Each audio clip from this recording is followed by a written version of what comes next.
Bonjour, moi c'est Marie Tremblay, je suis étudiante au doctorat à l'ESG-UQAM. Je suis maman de 3 enfants, polyamoureuse et queer, et je suis très heureuse d'être ambassadrice de la recherche au niveau doctorat pour l'ESG-UQAM.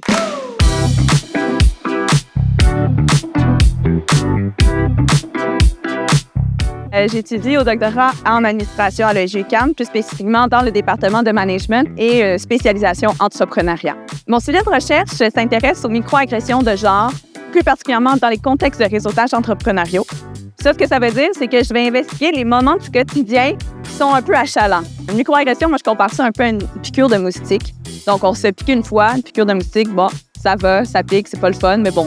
Mais si tu te fais piquer plusieurs fois, tout le temps, de façon permanente, mais peut-être que tu vas avoir envie de sortir du marécage dans lequel tu étais. C'est un peu cette idée-là de voir c'est quoi le contexte du marécage, c'est quoi le contexte des réseaux entrepreneuriaux pour comprendre c'est quoi les petites choses de ce quotidien-là qui fait en sorte que pour les femmes ou pour les personnes de différents genres, ça devient agaçant d'être entrepreneur. Ce qui m'a amenée à la recherche, j'ai en fait un parcours d'entrepreneur à la base. Donc, j'ai été entrepreneur dans le milieu des arts et de la culture, gestionnaire culturel et tout ça. Puis, j'ai réalisé à ce moment-là qu'il y avait des discriminations de genre dans mon milieu que je ne pouvais pas nécessairement changer, mais qui étaient vraiment énervantes pour une femme dans le milieu. Donc, je me suis dit, comment est-ce que je peux changer cette façon de faire-là? Comment je peux faire évoluer l'écosystème?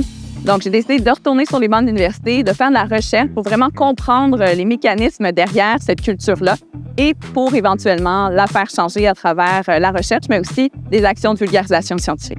Ce qui m'a motivée à devenir ambassadrice de la recherche, c'est que j'avais envie de voir des nouveaux visages en train de faire de la recherche. J'ai envie de voir des personnes qui sont différentes. Donc, j'avais envie de voir des femmes qui prennent la recherche en main, des personnes de la diversité, des personnes queer, pour amener des rationalités différentes et faire de la recherche de façon différente. Je voulais montrer que c'était possible à d'autres personnes d'investir la recherche de façon différente.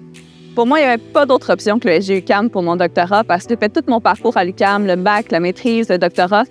La mission de l'UQAM, c'est hors des cadres. Donc, c'était un choix naturel. Et pour moi aussi, ça a une valeur sentimentale. L'UQAM, c'est l'université du peuple. C'est une université dans laquelle on peut faire de la recherche critique. C'est une université qu'on peut démolir les cadres. Et c'est ça que ma recherche cherche à faire, c'est de réfléchir les infrastructures, les institutions pour amener un monde différent. Qu'est-ce que je veux faire après le doctorat? Ça, c'est une grosse question parce que j'ai toujours envie de faire beaucoup de choses. Donc, c'est sûr que le poste de professeur, c'est quelque chose qui m'intéresse beaucoup parce que je trouve que la pédagogie derrière la recherche aussi, c'est intéressant. D'être prof, c'est aussi enseigner à la relève, surtout en gestion des nouvelles façons de gérer le monde. Je pense que c'est quelque chose de vraiment important. Mais j'ai aussi mon petit côté entrepreneur en moi qui a envie d'être sur le terrain, de faire des choses. Puis je pense que ça serait possible aussi de faire les deux dans un poste de recherche avec de la recherche-action, par exemple, qui nous ancre dans le terrain. De la recherche, par exemple, de faire de l'auto-ethnographie comme je fais en ce moment pour ma thèse, donc d'être entrepreneur et d'archiver mon entrepreneuriat. Donc, c'est quelque chose que j'aimerais combiner pour la suite du doc, mais tout est incertain. Donc, on verra quand ça arrivera, qu'est-ce qui se passe.